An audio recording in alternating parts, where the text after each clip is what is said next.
Hello and welcome to The Top Story, a podcast with the headlines of the day from our correspondents around the world. I'm Do Hongyu. Coming up in this edition, U.S. President Donald Trump has agreed to postpone tariffs against Mexico and Canada after speaking with the leaders of the two countries. The European Union has pledged to counter unfair U.S. tariff actions. And the M23 rebel faction in the Democratic Republic of the Congo has announced a ceasefire. We begin in North America. The leaders of Mexico and Canada have announced that U.S. President Donald Trump has agreed to postpone the implementation of the 25% tariffs on their countries. Canadian Prime Minister Justin Trudeau and Mexican President Claudia Sheinbaum agreed to strengthen efforts to enforce border security. Trudeau and Trump held a phone call that the U.S. president described as very good. Dan Williams in Ottawa reports on the commitments made during the discussions. Huge relief here across Canada for industries and businesses, and certainly for the Canadian government too. These are the things that we know from this post from on X that Justin Trudeau had announced that Canada will send 10,000 frontline personnel to the border, very much a similar focus to what's happening with Mexico, and spoke about the $1.3 billion border plan that had been previously announced by Justin Trudeau as well. He also says that they will appoint a fentanyl czar. Remember, this was all driven by Donald Trump saying that more needs to be done to secure the border against illegal migrants, as well as drugs such as fentanyl. Launching a joint US-Canada strike force against, as I say, organised crime and fentanyl. That's costing around $200 million in investment. This pause will allow both sides the chance to regroup and to really have meaningful talks to address whatever these core issues are. This would have been crippling, without a doubt, to the Canadian economy. Most analysts agree with that. They would say that this potentially would have driven the Canadian economy into a recession, shaving billions of dollars off of Canada's GDP. The US is Canada's largest trading partner. It would have been very difficult for Canada moving forward, but also now a real sense of relief and a hope that they can potentially come together now and ensure that there's a lot more clarity now moving forward. That was Dan Williams reporting. In Mexico, President Claudia Sheinbaum also had a conversation with U.S. President Donald Trump regarding the tariffs. Mexico committed to sending 10,000 National Guard troops to its border with the U.S. to combat drug trafficking. Frank Contreras has more details. People are feeling a lot of relief after Mexican President Claudia Sheinbaum gave the good news. She said that she spoke with the U.S. President Donald Trump for about 45 minutes. She called it a long conversation. She said at one moment the U.S. President asked her, "How long would you like us to delay these tariffs?" He asked the President of Mexico, and Mexico's President Claudia Sheinbaum jokingly said, "Forever." She would like to see these tariffs disappear forever. They did negotiate, though, in the end, that it would last for a month. This delay in the tariffs, it brought widespread relief all across the Mexican nation. Ever since Donald Trump took office on January 20th, he's been talking about the possibility of bringing 25% tariffs to Mexico. That is the U.S.'s largest trading partner, by the way, so kind of going after the largest economic ally the United States has. And so there was a lot of worry throughout the weekend in the lead up to this decision. Monday morning, we saw the Mexican peso weaken dramatically, some of the weakest levels the Mexican peso has seen in many years here. That, of course, is driving up prices for all imports coming from the United States. If you're making blue jeans in the south of Puebla State here in central Mexico, it's going to cost you more now to do that because of the exchange rate. But luckily, that means the tariffs will still remain at the zero level, according to with the free trade agreement. That was Frank Contreras reporting on the tariff discussions between the U.S. and Mexico. In Europe, U.S. President Donald Trump also threatened to impose additional tariffs on imports from Europe. European Commission President Ursula von der Leyen stated that the EU will retaliate if it faces unfair treatment.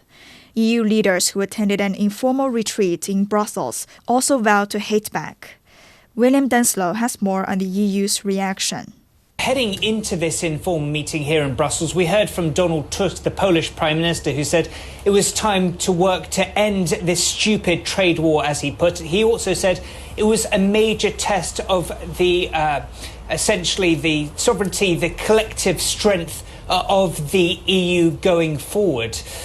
This is a threat from Donald Trump that the EU has been bracing for. There was a task force put in place by the EU even months before the US presidential election back in November, preparing for the possibility of a Trump presidency. So now that work put in behind the scenes could certainly be put to the test. We've heard from EU officials saying in recent weeks they'd be willing to buy more US liquefied natural gas in an effort to appease Donald Trump. But it seems, at the moment at least, that those efforts have not done enough to please the US president. But despite that, we've heard from Kaja Kallas, the EU's top diplomat and foreign affairs chief. She says the EU is prepared to respond if Donald Trump comes good on his threat.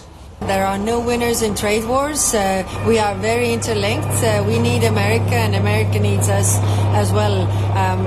The tariffs increase costs. They are not good for the jobs, not good for the customers either. And the threat of Donald Trump taking over Greenland, again in focus for EU member states. We've heard from Mette Frederiksen, the Danish Prime Minister, addressing a reporter. She once again reiterated that Greenland is not for sale. She says, though, that she is open to the Danish territory expanding the US footprint. She acknowledges that Donald Trump is right, that there is a security concern, and she says she is willing to work with the US in that regard, but she says that sovereign borders must be respected. That was William Denslow with the latest from the EU regarding the US tariff threats. In China, the Finance Ministry has announced that a 15% tariff on coal and liquefied natural gas and a 10% tariff on crude oil, agricultural machinery, large displacement vehicles and pickup trucks from the United States will apply starting next Monday. Meanwhile, the Commerce Ministry says it's filed a lawsuit against the U.S. tariffs to the World Trade Organization. Turning to Africa, a rebel alliance that includes the M23 group in Eastern Democratic Republic of the Congo has declared a humanitarian ceasefire starting Tuesday. The alliance stated it has no plans to seize the provincial capital of South Kivu following its capture of Goma last week. Kenyan President William Ruto mentioned that some regional leaders would meet later this week to discuss the situation. Chris Otamrenga reports from Kinshasa. Congolese authorities have repeatedly said that they're willing to have a dialogue, but that dialogue should be held on terms that are acceptable to them. Now, the government here has been saying that they are ready to hold any kind of talks with Rwanda. They do not want to talk to the M23 rebels. Recent extraordinary summit by the East African community said that the DRC should have direct talks with the M23 rebels and all the other parties in this conflict, something that the DRC government has repeatedly rejected. Fighting has ended in the city of Goma. The hospitals are overwhelmed by the number of people who have been injured.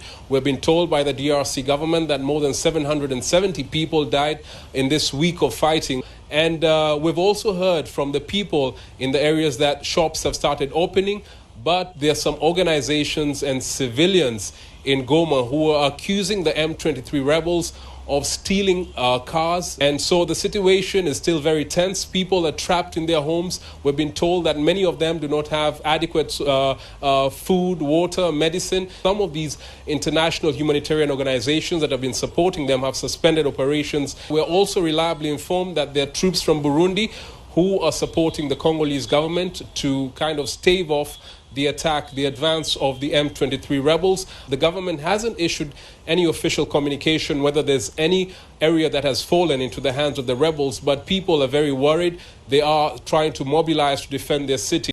That was Chris Otamrenga reporting on the situation in the DRC.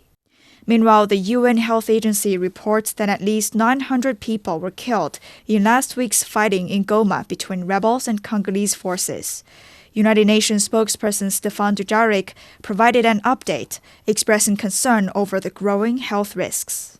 There are still bodies of people who died in the violence lying in the streets of Goma. Our colleagues tell us that morgues are at capacity and hospitals and health centers are overwhelmed with injured people.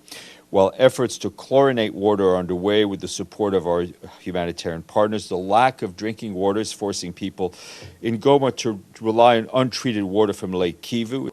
The city is located in a region rich in mineral resources worth trillions of dollars and remains under rebel control.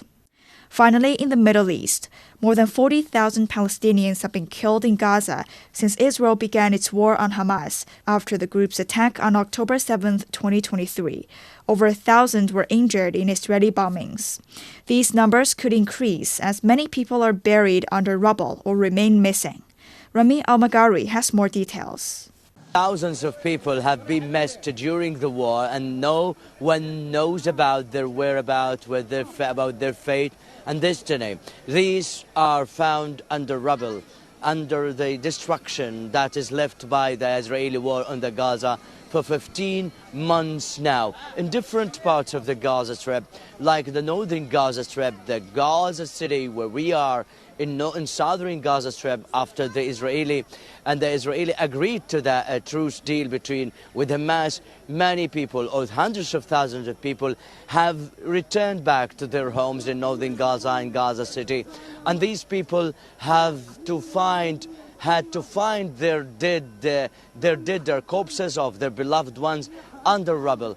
And previously there was a figure about 10,000 people have been missed under rubble, and now the death toll is rising up because of many others are still missing, and no one here knows about their whereabouts. And this fact is really related and connected with the ability of the local authorities here in the Gaza Strip, especially the civil defense services, to dig for those people, to excavate the destruction right over there, and they are unable to do that because of the fact that there is a lack of the equipment and the machineries to use for digging for those dead ones.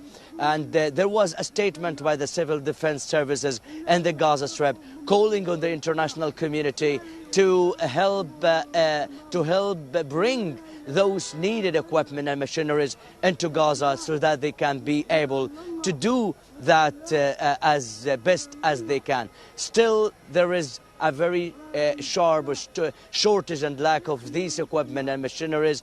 We had previously talked to civil defense services and the municipality crews here in the Gaza Strip, and they all tell us that there are no real capacities that would enable them.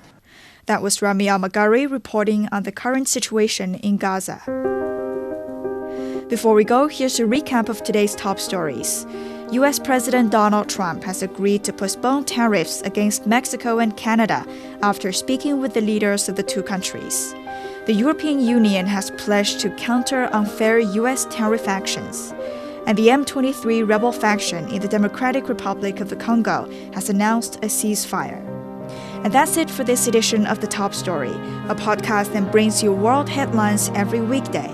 For more news in politics, business, sports, and culture, you can subscribe to The Beijing Hour, a one-hour podcast news magazine program. We welcome and appreciate all ratings and reviews. I'm Do Hongyu. Thank you for listening.